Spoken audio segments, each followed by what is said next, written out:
Frozen hot boys 2025 में आई हुई ये कहानी एक ऐसी कहानी है दोस्तों जो शुरू होती है उन लड़कों से जिनके बारे में पूरा शहर बस एक ही बात करता है, इनसे दूर रहो।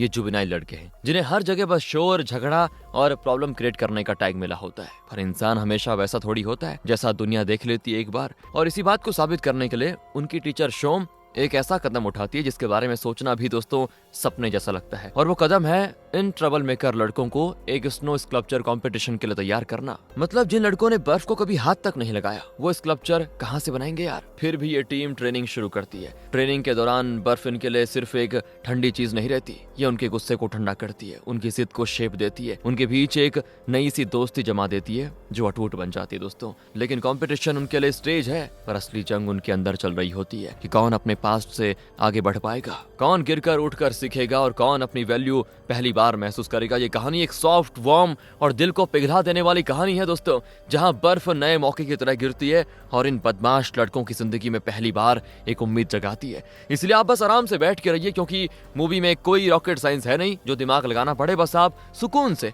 ये चीज महसूस करिए। वेलकम डियर रॉकेट्स, कैसे हैं आप सभी, पहले ये बताइए। चलिए शुरू करते हैं। तो कहानी की शुरुआत बेंजामिन जुवेनाइल स्कूल से होती है, जहां मतलब ऐसे बच्चों को रखा जाता है जिन्होंने अपराध किए हों। ये एक बाल सुधार स्कूल है दोस्तों। यहाँ पर बच्चों के केयरटेकर या यूं कहें कि उनकी टीचर शोम है और वो कुछ लड़कों को आर्ट क्लास में बैठा के स्कल्पचर बनाना सिखा रही होती है ताकि वो लकड़ी को तराश कर कुछ भी अपनी पसंदीदा चीज को बना सके। तब वहाँ पे दूसरा टीचर आकर कहता है कि जो नए लड़के आने वाले थे वो सब आ चुके हैं। ये सुनते शोम के चेहरे पे एक सख्त मुस्कान आ जाती है और वो कहती है कि अब देखेंगे इस बार कितने बिगड़े हुए लड़कों को यहाँ भेजा गया है, लेकिन कोई बात नहीं, मैं सभी को सुधार दूंगी। इसके बाद दोस्तों हमें उन लड़कों से रूबरू कराया जाता है जहां कहानी का फोकस 3 लड़कों पे टिक जाता है। पहला है टॉम, जो चोरी की आदत के कारण कई बार दुकानों से पकड़ा जा चुका है, इसलिए उसको यहाँ पे लाया गया है। दूसरा लड़का है जेम्स, जिसका जुर्म सिर्फ बदमाशी तक सीमित नहीं था, उसने अपने ही सौतेले पिता की हत्या कर दी थी और इसी खौफनाक जुर्म की वजह से उसको यहाँ पे भेजा गया है। तीसरा और सबसे ज्यादा खतरनाक लड़का है जैक, जिसका हमेशा अपने पिता से झगड़ा होता रहता था। एक दिन पता है क्या,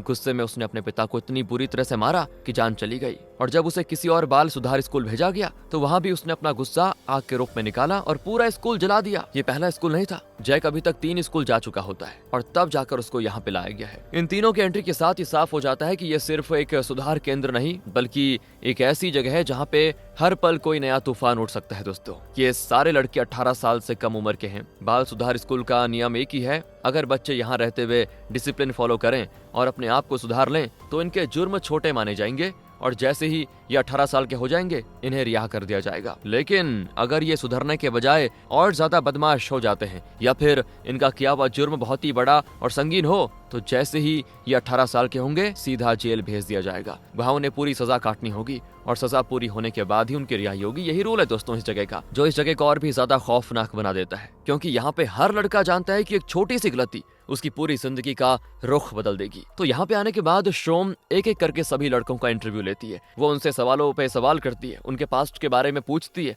और उनकी आंखों में देखकर ये समझने की कोशिश करती है कि कौन सुधरने के लिए आया हुआ है और कौन सिर्फ वक्त काटने के लिए। हर जवाब के साथ माहौल और भी ज्यादा भारी होता चला जाता है, जैसे हर लड़का अपना एक राज छुपा कर बैठा हुआ हो। अब इंटरव्यू खत्म होते हुए सभी नए आए हुए लड़कों को कैंटीन भेज दिया जाता है। यहाँ पर आकर जैक और बाकियों की मुलाकात ईगल नाम के गैंग के बंदों से होती है। हाँ, क्योंकि इस स्कूल में लड़कों ने मिलकर कुछ गैंग बना दिए हैं और उसी में ये ईगल गैंग शामिल है, जिनका काम है नए आए हुए लड़कों को परेशान करना, जैसे होता ही है दोस्तों, उनको बुली करना और डरा धमका के अपनी गैंग में शामिल करना। तो उनके गैंग का लीडर एलेक्स जेम्स से कहता है कि हमारा गैंग सबसे ज्यादा कमाल का है, हमारी इज्जत कर और शामिल हो जा हमारी गैंग में, तेरे लिए अच्छा होगा। पर जेम्स इसके लिए सीधा मना कर देता है। तो गुस्से में गैंग के बंदे जेम्स को मारने की कोशिश करते हैं, पर बीच में जैक आकर एलेक्स को मारते हुए कहता है कि हिम्मत है तो इधर आना, मुझसे लड़के दिखा।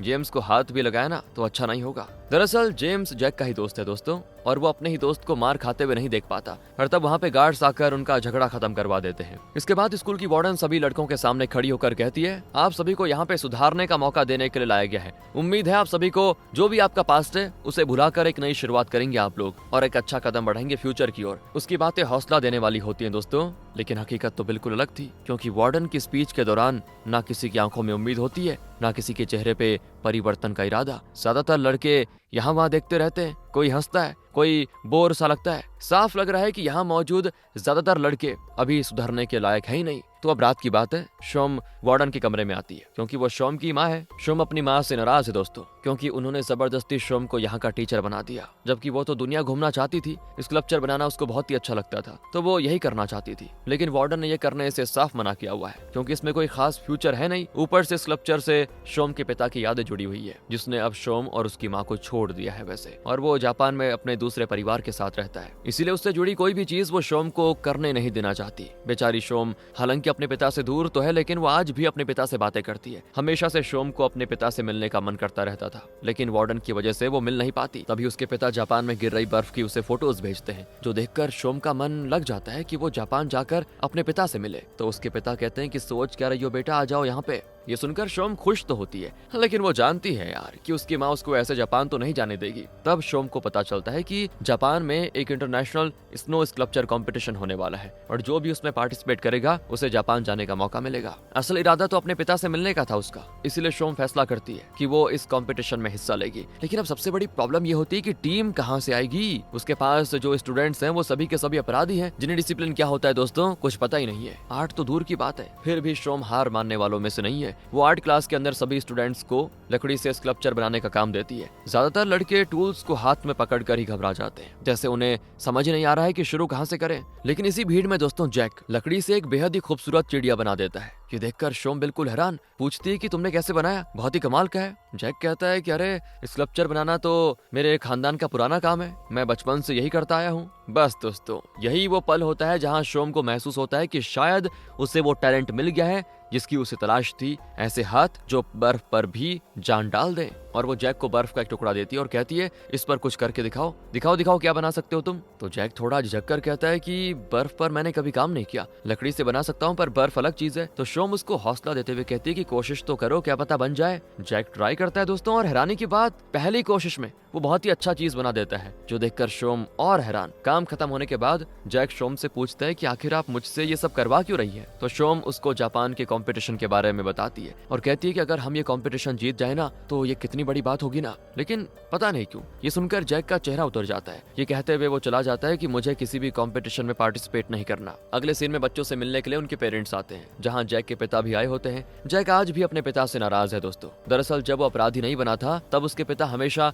नशा किया करते थे। नशे में वो जैक की माँ को बहुत मारा करते थे, लेकिन वो यही नहीं रुके। उनके मारने के बाद वो जैक पर भी हमला करने लगे। इसीलिए एक दिन सारा गुस्सा जैक ने उन पे उतार दिया और तब से उनकी नशा करने की आदत खत्म हो गई। लेकिन उसके बाद से ही आज तक कभी जैक ने उनसे बात नहीं की। उसके पिता को अपनी गलतियों का एहसास तो है, लेकिन उनकी हिम्मत नहीं होती जैक से माफी मांगने की। इसलिए जैक उनसे बात किए बगैर ही चला जाता है। उसको वहाँ पे एलेक्स अपनी माँ के साथ नजर आता है, तो उसको देखकर जैक को अच्छा नहीं लगता कि इसके पास तो माँ है लेकिन मुझे प्यार करने वाली माँ नहीं है। अब एलेक्स को लगता है कि जैक ने उसकी माँ को कुछ कह दिया, इसीलिए वो गुस्से में लड़ने के लिए जाता है, पर उल्टा जैक उसको मारकर उसकी नाक तोड़ देता है। पिता का गुस्सा वो एलेक्स पे उतार देता है दोस्तों, इसीलिए गार्ड्स उसको पकड़ लेते हैं, जिससे जैक का ग्रेड F हो जाता है। यहाँ पर सभी को उनके कामों के हिसाब से ग्रेड मिलता है दोस्तों। जिसका ग्रेड A होगा उसको छुट्टियों में उनके घर तक जाने का मौका मिलेगा। पर लड़ाई करने से जैक का ग्रेड तो पूरा बर्बाद हो गया। तब वहाँ पे शोम आकर कहती है कि तुम अपने गुस्से पे कंट्रोल नहीं कर रहे हो, तुम्हें एक ऐसी टीम का साथ चाहिए जहाँ सभी एक दूसरे की परवाह करें, तभी जाकर तुम्हारा गुस्सा शांत होगा और तुम समझ पाओगे कि जिंदगी कैसे जीती जाती है। मेरे साथ टीम में शामिल हो जाओ स्कल्पचर की, तुम्हें अच्छा लगेगा। पर जैक कभी भी नहीं मानता। अब शोम स्कूल के सभी मेंबर्स को बुलाकर एक मीटिंग रखती है ताकि सभी को बता सके कि वो कंपटीशन में पार्टिसिपेट करने वाली है और टीम में यहीं के लड़के होंगे, और अगर हम ये कर देते हैं तो हमारा नाम कितना फेमस होगा वो सभी को बताती है। तो मेंबर्स कहते हैं कि वो सब तो ठीक है, लेकिन हमें नमूना तो दिखाओ कि किसी को स्कल्पचर बनाना आता भी है या नहीं। जैक तो आया नहीं था, इसलिए टॉम ही कुछ करने का ट्राई करता है, लेकिन उसके हाथ कांपते हैं कि कहीं बेइज्जती ना हो जाए। तभी वहाँ पे जैक आता है, जिसने फैसला कर लिया था कि वो कंपटीशन में पार्टिसिपेट करेगा। ये देखकर शोम की खुशी का ठिकाना नहीं होता। जैक वहाँ पे रखे बर्फ के टुकड़े पर कुछ बनाता है। थोड़ा सा घबराया हुआ तो था, लेकिन इतने सारे लोगों के सामने बना देता है एक कमाल की चिड़िया, जो मेंबर्स को इतना इम्प्रेस कर देती है कि वो तुरंत ही परमिशन दे देते हैं कि तुम कंपटीशन में जा सकते हो। सभी खुश कि पहली सीढ़ी तो चढ़ ली कंपटीशन की। लेकिन अभी भी टीम में लोग बहुत कम थे दोस्तों, कुछ और बंदे लगेंगे। तो ये लोग जेम्स के पास जाते हैं उसकी काबिलियत को टेस्ट करने। तो वो एक फ्रूट को इतने बेहतरीन तरीके से फूल में बदल देता है कि सभी देखते रह जाते हैं, इसलिए उसको भी टीम में शामिल कर दिया जाता है। और अभी ये 4 लोग टीम में थे, शोम, जैक, जेम्स और टॉम। लेकिन अभी भी एक बंदा कम बढ़ रहा होता है। तो शोम देखती है कि ईगल गैंग के सभी बंदों के ऊपर ईगल का टैटू बना हुआ है, जिसे बहुत ही अच्छी तरह से डिजाइन किया गया है, जिसको बनाता है एलेक्स। इसलिए शोम उसको आकर कहती है कि हमारी टीम में डिजाइनर की कमी है, शामिल हो जाओ, तुम्हारी जरूरत है। पर एलेक्स कहता है कि जहाँ ये जैक रहेगा मैं वहाँ कभी नहीं आऊंगा, इसलिए भूल जाओ कि मैं कंपटीशन में आने वाला हूँ। शोम परेशान कि अब क्या होगा, दूसरा कोई एलेक्स जैसा डिजाइन तो बना नहीं पा रहा था। अब थोड़ी देर के बाद जैक और बाकी जब बैठे होते हैं ना, तभी वहाँ पे एलेक्स अपने गैंग के बंदों को लेकर आ जाता है ताकि जैक से बदला ले सके। लेकिन एलेक्स जैक को नहीं बल्कि जेम्स को मारता है, उसकी उंगलियां तोड़ने की कोशिश करता है ताकि वो कंपटीशन में ना जा सके। जैक कहता है कि वाह रे, दुश्मनी मुझसे है तो मुझे मारना, जेम्स को क्यों मार रहा है। लेकिन अब गैंग वाले जैक को और बाकी सभी को बुरी तरह से मारना शुरू कर देते हैं। वो तो अच्छा हुआ सही टाइम पे गार्ड्स आकर झगड़ा रुकवा लेते हैं, वरना आज कुछ अनहोनी हो जाती दोस्तों। गार्ड सभी को बहुत मारते हैं, यहाँ तक कि जैक की गलती ना होने पर भी उसे मार पड़ती है। तो शोम आकर गार्ड्स को शांत करवाती है कि मैं इनको समझा दूंगी, आइंदा ये ऐसा कभी नहीं करेंगे। वो एलेक्स को भी ना चिल्लाते हुए उसको समझाती है कि झगड़े में कुछ नहीं रखा हुआ है, हम सभी एक दूसरे के दोस्त हैं, तो झगड़ा क्यों करते हो। साथ ही वो उसकी चोटों पे दवा भी लगाती है। और ये देखकर पहली बार एलेक्स को बहुत ही अच्छा फील होता है कि शायद मिस शोम सही कह रही है। और दोस्तों वो खुद कभी बुरा नहीं बनना चाहता था, लेकिन गैंग लीडर की जिम्मेदारी की वजह से उसको बदमाश बनना पड़ा। तो अब वो भी शोम की टीम में डिजाइनर की तरह शामिल हो जाता है। 1 महीने के बाद ऑडिशन होता है, मतलब कि ऑडिशन में कई सारी टीम्स पार्टिसिपेट करने के लिए आएंगी और जो टीम सिलेक्ट होंगी वही आगे जाएंगी। इसीलिए सबसे पहला टास्क होता है ऑडिशंस को जीतना, और उसकी तैयारी जोरों शोरों से शुरू हो जाती है। ये टीम के बंदे कभी आपस में झगड़ लेते तो कभी एक साथ काम करते, लेकिन टीम में काम करना इनको एक दूसरे के करीब जरूर लेकर आ जाता है। उनका बिहेवियर गुस्से से शांत और बहुत ही अच्छा हो रहा था, जिसे देखने का शोम का एक बार सपना था वो सच हो रहा था। मतलब सभी सुधर रहे होते हैं, वो अपनी टीम पर बहुत ही प्राउड फील कर रही होती है। जिसके बाद ऑडिशन शुरू हो जाते हैं। ऑडिशन 2 राउंड में होगा। पहले राउंड में सामने एक जज खड़ा होगा, उसका स्कल्पचर फॉर्म से कार्व करना होगा, जो बेस्ट करेगा वही सेकंड राउंड में जाएगा। सभी टीम वाले अपने अपने स्कल्पचर को बनाने में लग जाते हैं। एलेक्स था डिजाइनर, तो वो थोड़ा सा हट के दिमाग लगाता है, और जज जहाँ पतला था उसको मस्कुलर और ईगल जैसे विंग्स के साथ स्कल्पचर बना देता है। ये देखकर तो जज बिल्कुल इम्प्रेस, और क्रिएटिविटी के नाम पे ये राउंड ये लोग जीत जाते हैं। और शोम की टीम का नाम होता है दोस्तों फ्रोजन हॉट बॉयज। सभी खुश होते हैं। अब बारी थी सेकंड राउंड की। इस राउंड में बर्फ से हंस की स्कल्पचर बनानी होगी, जिसके हंस की गर्दन सबसे ऊंची रहेगी वो टीम जीतेगी। जैक कहता है देखो हम सबसे ज्यादा ऊंची गर्दन बना तो सकते हैं, लेकिन प्रॉब्लम यह है कि गर्दन जितनी लंबी होगी टूटने के चांसेस उतने ही ज्यादा होंगे, इसीलिए हमें गर्दन मीडियम की रखनी होगी। तो बाकी लोग अपना काम करते हुए स्कल्पचर बनाने में लग जाते हैं। अब इस राउंड के लिए 3 घंटे का टाइम होता है। जैसे ही टाइमर खत्म होता है, जज सभी के हंस की साइज को चेक करता है। फ्रोजन हॉट बॉयज का साइज 247 सेंटीमीटर होता है और दूसरी टीम्स का 249, 278। सिलेक्ट सिर्फ 2 टीम होने वाली थी, जिसका मतलब फ्रोजन हॉट बॉयज हार गई दोस्तों। पर शोम ऐसे शांत नहीं बैठने वाली थी, उसने सारी हरकत देख ली थी बाकी टीम्स की। तो वो जिस टीम का सबसे बड़ा हंस होता है उसकी गर्दन ही तोड़ देती है, जिसमें एक रॉड लगा हुआ था, और इसकी मदद से उन लोगों ने हंस की गर्दन को बैलेंस किया हुआ था, वरना बिना सपोर्ट के इतनी बड़ी गर्दन नामुमकिन था। तो अब क्या था, चीटिंग हो गई थी, और चीटिंग की वजह से वो टीम हो जाती है डिस्क्वालीफाई, और अपनी फ्रोजन हॉट बॉयज की ये टीम क्वालिफाई हो जाती है। ये इनकी पहली कामयाबी थी दोस्तों, जो जैक और एलेक्स की दुश्मनी को दोस्ती में बदल देती है। सारे टीम वाले शोम के लिए फिनिक्स बर्ड का स्कल्पचर बनाते हैं और उसको गिफ्ट देते हुए कहते हैं, मिस आपका बहुत बहुत शुक्रिया हमें हमारी वैल्यू बताने के लिए। हमने कभी सोचा नहीं था कि हम कभी इस जगह खड़े हो पाएंगे। आपने हमें हमारी काबिलियत समझाने का मौका दिया, हमारा साथ दिया, उसके लिए हम आपको दिल से थैंक यू कहते हैं। ये सुनकर तो शोम की आंखें खुशी से नम हो जाती हैं और वो सबके ग्रेड को ए कर देती है, यानी कि सभी अपने परिवार वाले से जाकर मिल सकते हैं। सारे टीम मेंबर्स आपस में बातें कर रहे होते हैं, एक दूसरे को अपने किए हुए अपराधों के बारे में बताते हैं कि मतलब क्यों किया उन्होंने अपराध, उसका रीजन बताते हैं। तो एलेक्स कहता है कि एक पुरानी दुश्मनी की वजह से मेरे दोस्त ने मुझ पे हमला करने की कोशिश की थी। इस हमले में वो या तो मेरी जान ले लेता या फिर मैं उसकी। हालांकि मैं उसको मारना नहीं चाहता था, लेकिन वो मर गया। मुझे आज तक उस बात का अफसोस है कि मुझे ऐसा नहीं करना चाहिए था। आज भी मैं हमेशा उस दोस्त के लिए प्रार्थना करता हूँ कि उसको अच्छी आफ्टर लाइफ मिले। ये सुनकर बाकी इमोशनल हो जाते हैं। इसके बाद टॉम कहता है कि मेरे भारी वजन के चलते मेरे गैंग वाले भी मेरी इज्जत नहीं करते थे, बोझ कहते थे मुझे। मैंने काम करने की कोशिश की, लेकिन वहां भी मजाक बनाया गया मेरा, इसीलिए मजबूरी में मुझे चोरी करके अपना गुजारा करना पड़ा। जिसके बाद जेम्स कहता है कि मेरे सौतेले पिता हमेशा मेरी माँ को मारा करता था। बेचारी वो बर्दाश्त करती रहती थी, लेकिन मैं अपनी माँ को ऐसी हालत में नहीं देख सकता था, तो ना चाहते हुए भी मुझे उनकी हत्या करनी पड़ी, जो कि मैंने माँ को बचाने के डिफेंस में की। जैक का तो दोस्तों मैंने आपको बता ही दिया था कि वो अपने पिता से नाराज था। सभी के अपराध जो थे वो जानबूझकर नहीं किए गए थे, कोई न कोई रीजन जरूर था उसके पीछे। अब ये टीम जैसे ही एयरपोर्ट आती है जापान जाने के लिए, मीडिया वाले उनको घेर लेते हैं कि आपकी टीम सबसे अनोखी है, सभी अपराधी लड़कों को शामिल किया गया है। तो शोम सभी से कहती है कि इंसान खुद अपराधी नहीं बनना चाहता, कभी कभी हालात भी मजबूर कर देते हैं, इसीलिए हमारा काम है उनको सही रास्ता दिखाना जिसमें हम कामयाब होते हुए नजर आ रहे हैं। पर तभी वहाँ उस दोस्त की माँ आ जाती है जिसे एलेक्स ने मार डाला था। वो एलेक्स को मारते हुए कहती है कि मेरे बेटे को मारकर तू कंपटीशन खेलने जा रहा है, मेरा शाप लगेगा तुझे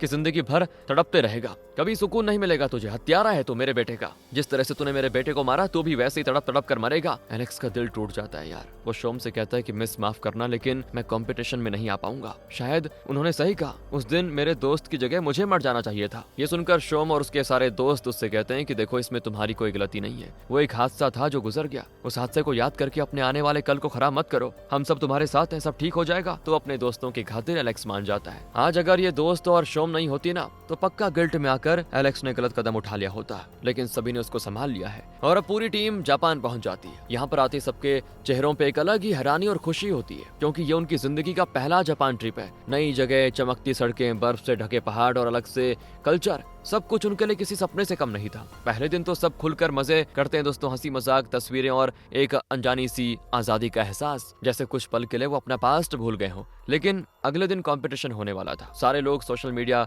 जब चेक करते हैं तो वहां पर उन्हें सिर्फ उनकी बुराई होते हुए नजर आती है कि ये अपराधियों की टीम इस कंपटीशन में क्या कर रही है, इन्हें तो जेल में होना चाहिए, चोरी चकारी हत्या करने वाले ये कभी सुधर नहीं सकते, तो कंपटीशन क्या ही खेलेंगे। जैक के पिता भी मीडिया वालों के सामने आते हैं। वो वहां भी जैक से अपने बिहेवियर के लिए माफी मांगते हैं और उससे कहते हैं कि बेटा मैं तुमसे बहुत प्यार करता हूँ, माफ कर देना मुझे। जो देखकर जैक को बहुत बुरा फील होता है। उसे समझ नहीं आ रहा था कि वो क्या रिएक्ट करे। तब एक और बुरी खबर आती है कि शोम कहीं चली गई। उसने लेटर छोड़ा हुआ है कि आज का दिन तुम सब हैंडल करो, मैं कल आऊंगी। ये पढ़कर टीम वाले हैरान कि उनकी वजह से हम यहाँ पे आए हैं और अब वही हमें छोड़कर चली गई। इस चीज से गुस्सा होकर जैक तो वहाँ से चला जाता है कि मुझे भी पार्टिसिपेट नहीं करना इस कंपटीशन में। बाकी दोस्त परेशान कि अब क्या होगा, कैसे हम हैंडल करेंगे। सारे बचे हुए टीम मेंबर्स कंपटीशन वाली जगह पे आ जाते हैं जहाँ दुनिया भर से अलग अलग देशों के टॉप स्कल्पचर आर्टिस्ट की टीम आई होती है। रूल बड़ा सिंपल था, 3 दिन का टाइम दिया जाएगा स्कल्पचर को बनाने का। इन 3 दिन में जो जितना बेस्ट बनाएगा वही टीम जीतेगी। फ्रोजन हॉट बॉयज की टीम के 2 बंदे तो थे ही नहीं, इसीलिए बाकी बचे लोग शोम और जैक को ढूंढने निकल जाते हैं ताकि काम शुरू कर सके। तब तक बाकी टीम्स ने अपना सारा काम शुरू कर दिया था। दूसरी ओर जैक सड़क पर गुस्से में घूम रहा होता है, इस चीज की सोच में कि क्या उसके पिता बदल चुके हैं, क्या उसे अपने पिता को माफ कर देना चाहिए। तभी पुलिस वाले उसको देखकर उसके पीछे पड़ जाते हैं, जो वार्डन के कहने पे जैक को लेने के लिए आए हुए थे। पर जैक को लगता है ये उसको जेल में डालने के लिए आए हुए हैं, इसीलिए वो वहाँ से भागना शुरू कर देता है। दूसरी ओर शोम अपने पिता से मिलने जाती है, जो कि उसका सबसे पहला मकसद था जापान आने का। अपने पिता से मिलकर वो बहुत ज्यादा खुश होती है, क्योंकि जब से उसके पिता अलग हुए ना उसकी माँ से, रियरली मिलना होता है दोनों का। ये दोनों बाप बेटी रेस्टोरेंट में आकर रुकते हैं। तभी वहाँ पे शोम के पिता की नई फैमिली आती है जिसमें पत्नी और एक बेटी शामिल है। ये सभी जापानीज हैं, उनको थाई लैंग्वेज बहुत ही कम आती है। लेकिन वो बच्ची जो कि शोम की बहन ही लगेगी, वो शोम से मिलकर बड़ी खुश होती है। कहती है पापा ने कहा हम सभी सैटरडे को जू जाने वाले हैं, आप भी आओगे हमारे साथ। तो पिता की दूसरी पत्नी भी कहती है कि जब शोम यहाँ आई गई है तो क्यों ना उसको भी साथ ले लेते हैं, अच्छा लगेगा उसको। तो शोम के पिता जापानीज में अपनी पत्नी से कहते हैं कि हम परिवार वाले जाएंगे तो अच्छा होगा, शोम साथ में रहेगी तो हमें थोड़ा सा ऑकवर्ड फील होगा, इसलिए उसे साथ ना ले जाना बेहतर है। अब उनको लग रहा था शोम को जापानीज नहीं आती होगी, पर शोम अच्छी तरह जापानीज जानती थी। और अब अपने पिता के मुंह से ऐसी बातें सुनकर बेचारी का दिल टूट जाता है कि क्या है ये, मतलब जिस पिता से मिलने के लिए वो इतनी दूर से आई, इतने इंतजार करके आई, उन्होंने तो उसको अपना मानने से भी इनकार कर दिया। शायद यही वजह थी कि माँ हमेशा मुझे इनसे मिलने नहीं देती थी। हाँ दोस्तों, शोम के दिमाग में ये विचार आता है। वो कहती है कि ठीक है मुझे चलना चाहिए, यहाँ रुकना ठीक नहीं है। और उसके पिता समझ चुके थे कि शोम को उनकी बात का बुरा लग गया। शोम बेचारी रोते हुए रेस्टोरेंट के बाहर आती है और सोचने लग जाती कि पिता से मिलने के लिए मैंने अपनी टीम को अकेला छोड़ दिया, यार कितनी बुरी हूँ मैं, वो लोग कैसे मर रहे होंगे वहाँ पे। इसीलिए वो तुरंत अपनी टीम मेंबर्स के पास वापस जाने के लिए निकल जाती है। दूसरी ओर जैक अभी भी परेशान है कि क्या करे, क्या उसे अपने पिता को माफ कर देना चाहिए या क्या करें, समझ नहीं आ रहा। उसे तो इस टेंशन में याद ही नहीं रहता कि वो यहाँ पे किसी कॉम्पिटिशन में आया हुआ है। आगे बढ़ते बढ़ते उसको एक बूढ़ी आंटी दिखाई देती है जो हॉट नूडल्स बेचती थी। वो जैक को परेशान देखकर कहती है कि बेटा क्या हो गया, सब ठीक तो है ना, आओ हमारे रेस्टोरेंट में बहुत अच्छा है, नूडल्स बना हुआ है, खाओ। तो जैक को उनकी भाषा समझ में तो नहीं आती, लेकिन जब आंटी दिल पर इशारा करती है तो जैक को उसके जैकेट में फ्रोजन हॉट बॉयज का नेम लिखा हुआ नजर आता है। ओह, उसे देखकर उसे याद आता है कि मैं तो यहाँ पे कंपटीशन में आया था और मैंने अपने गुस्से की वजह से अपने दोस्तों को अकेला छोड़ दिया। शायद ये गुस्सा ही मुझे बर्बाद कर रहा है। इसीलिए वो दोस्तों सीधे भागकर अपने दोस्तों के पास जाने के लिए निकल जाता है, लेकिन उसको नहीं पता कि उसके दोस्त अभी कहाँ होंगे। तभी उसके पीछे पीछे पुलिस वाले पड़ जाते हैं। उनको देखकर जैसे ही जैक भाग रहा होता है, सामने उसको शोम नजर आती है। वो जैक के पास आकर कहती है कि तुम यहाँ पे क्या कर रहे हो। वो इतनी ज्यादा उदास थी कि सीधे जैक को गले लगाते हुए रोने लग जाती है। ये कहती है कि मुझे माफ कर देना, मैं तुम सबको छोड़कर चली आई थी, आइंदा मैं कभी नहीं करूंगी ऐसा। तो जैक दिलासा देने के अलावा कुछ कर भी नहीं सकता था, लेकिन वो समझ चुका था कि शोम की अपने पिता से बात नहीं बनी, इसीलिए उदास है वो। तब तक वहाँ जैक को ढूंढते ढूंढते बाकी दोस्त भी आ जाते हैं, जो सभी एक दूसरे को देखकर बड़े खुश हो जाते हैं दोस्तों। और तभी वहाँ पे पुलिस वाले आ जाते हैं, जो जैक का पीछा करते हुए यहाँ पे पहुंच गए थे।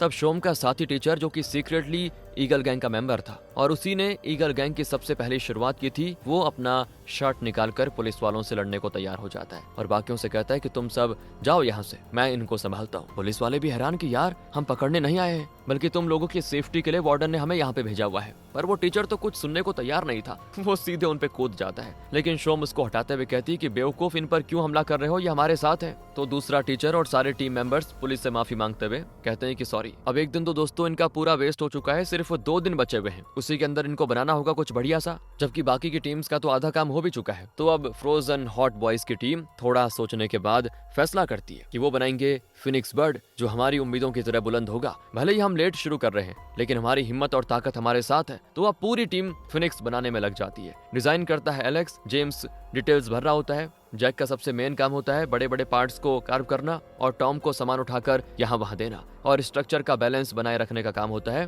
बाकी का। जिस भी टीम के साथ उनकी टीचर आई थी वो सिर्फ गाइड कर सकती थी, काम तो टीम को ही करना था, तो शोम उन्हें गाइड कर रही होती है। बाकी टीम्स रात को आराम करने के लिए रुक जाते हैं, लेकिन फ्रोजन हॉट बॉयज दिन रात एक एक करके काम करते हैं, कुछ घंटे का आराम करते हैं, फिर दोबारा से काम पे लग जाते हैं। लेकिन जब आखिरी के कुछ घंटे बचे होते हैं, तब फिनिक्स का जो सबसे बेस था ना नीचे का, वहाँ पर बनी बर्फ के अंदर बड़ा सा छेद हो जाता है, क्योंकि वहाँ की बर्फ ठीक से जमी नहीं थी। अब गलती तो कंपटीशन करवाने वालों की थी, पर उन्होंने भी ये काम जानबूझकर नहीं किया था। ऊपर से अगर अब रिप्लेस करते हैं तो पूरा डिजाइन वापस बनाना पड़ेगा, जो इतने कम टाइम में तो बनाना पॉसिबल नहीं है। इसलिए टीम बड़ी मुसीबत में पड़ जाती कि क्या करें, सभी टेंशन में आ जाती है। पर शोम उनसे कहती है कि तुम सब होशियार हो, मुझे तुम्हारे ऊपर बड़ा भरोसा है, तुम कोई ना कोई सोल्यूशन निकाल लोगे। तो एलेक्स जो डिजाइनर था वो कहता है कि हमें बॉटम पार्ट को बदलना होगा, जो हमने बेस सोचा है ना फिनिक्स का, उसका शेप चेंज करेंगे, वरना पूरा फिनिक्स गिर जाएगा, यही एक ऑप्शन है। तो जल्दी से वो नया डिजाइन तैयार करता है और दोबारा से टीम काम पे लग जाती है। घंटे से अब सिर्फ मिनट्स में टाइम बचा होता है, लेकिन आखिरकार ये लोग अपना फिनिक्स तैयार करने में सफल हो जाते हैं दोस्तों।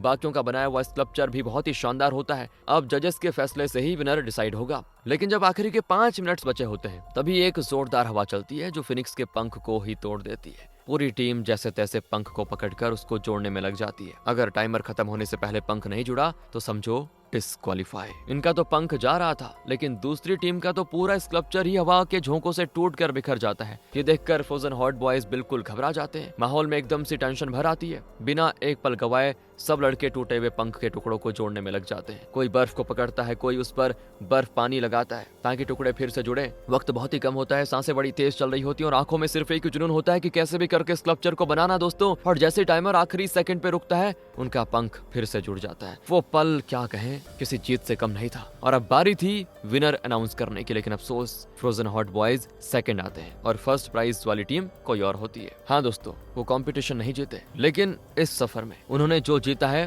वो किसी ट्रॉफी से बड़ा नहीं है। इस टीम ने इन सब लड़कों की जिंदगी को पूरी तरह से बदल के रख दिया। जो लड़के कभी बिगड़े हुए, गुस्से से भरे हुए थे, आज वो डिसिप्लिन, टीम वर्क और जिम्मेदारी समझ चुके होते हैं। जीत उनके हाथ नहीं आती, लेकिन सुधार और नई जिंदगी उनको जरूर मिल जाती है। आज जैक का बर्थडे होता है और वो 18 साल का भी हो चुका है। मतलब आज ही उसको अडल्ट जेल में ले जाएगी पुलिस और वहाँ उसको अपनी बाकी की सारी सजा काटनी होगी। तो शोम जैक से कहती है, फिक्र मत करना, मैं पूरी कोशिश करूंगी तुम जल्द से जल्द बाहर आ जाओ। तो जैक भी कहता है कि मुझे आप पे भरोसा है। वार्डन भी शोम से कहती है, मुझे तुम्हारे ऊपर गर्व है बेटा, तुमने बहुत अच्छा काम किया। पर शोम उदास दुखी थी, क्योंकि पिता की वजह से वो अपनी माँ से नाराज रहा करती थी कि माँ मुझे पिता से मिलने नहीं देती। लेकिन अब उसको पता चल चुका है कि क्यों उसकी माँ मना करती थी। सारे टीम मेंबर्स और बाकी का जो मकसद था वो तो पूरा हो चुका था। सभी को अपनी जिंदगी की वैल्यू पता चल चुकी थी, जो हमेशा उनकी जिंदगी को सही रास्ते में चलाने के लिए मोटिवेट करेगी दोस्तों। और अब मूवी के आखिरी सीन में जैक की रिहाई हो जाती है। वो जेल से बाहर जाता है जहाँ उससे मिलने के लिए सारे दोस्त मौजूद होते हैं। सभी की सजा खत्म हो चुकी थी और सारे आजाद,